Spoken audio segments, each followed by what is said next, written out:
Shalom, yuk kita bahas tentang kelahiran Yesus Kristus. Terakhir kita bahas tentang kelahiran Yohanes Pembaptis, 6 bulan kemudian, akhirnya waktunya untuk Yesus Kristus lahir. Tapi ini belum kelahirannya sih, ini baru kabar dari malaikat ke Yusuf. Kan terakhir malaikat mengabarkan ke Maria kalau Maria itu bakalan mengandung.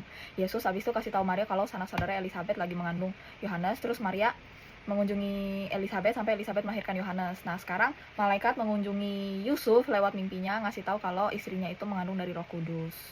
Yuk kita baca di Matius 1 ayat 18 sampai 25. Judul perikopnya kelahiran Yesus Kristus. Kelahiran Yesus Kristus adalah seperti berikut.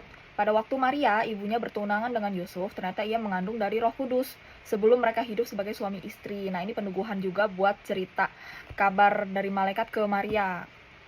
Jadi emang Yusuf sama Maria itu kan belum nikah, baru tunangan, tapi tunangan waktu itu tuh ikatannya sama kayak pernikahan, cuman belum tinggal bareng. Jadi kalau mau memutuskan tunangan itu nggak kayak kita tinggal putus selesai, tapi harus ada surat cerainya gitu. Karena Yusuf suaminya seorang yang tulus hati dan tidak mau mencemarkan nama istrinya di muka umum, ia bermaksud menceraikannya dengan diam-diam. Jadi di sini dikasih tahu juga kalau Yusuf ini orangnya baik gitu. Dia nggak mau malu-maluin Maria, jadi dia mau menceraikan Maria diam-diam.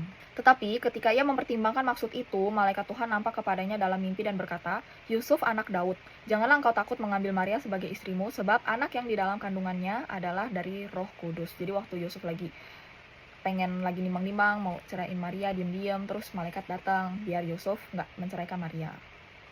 Ia akan melahirkan anak laki-laki dan engkau akan menamakan dia Yesus, karena dialah yang akan menyelamatkan umatnya dari dosa mereka.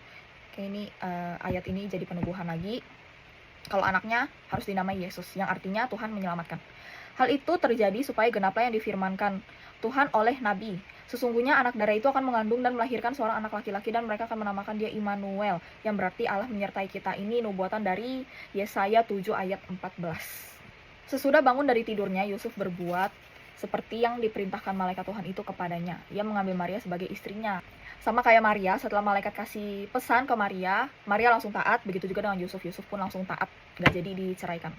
Tetapi tidak bersetubuh dengan dia sampai ia melahirkan anaknya laki-laki dan Yusuf menamakan dia Yesus. Jadi secara hukum, karena Yusuf menerima anak itu dari Maria yang diberikan oleh Roh Kudus, jadi secara hukum Yesus itu juga adalah anak Yusuf, yang akhirnya Yesus pun jadi keturunan Daud, karena Yusuf ini adalah keturunan Daud. Jadi menggenapi nubuatan di perjanjian lama kalau Mesias itu adalah dari keturunan Daud.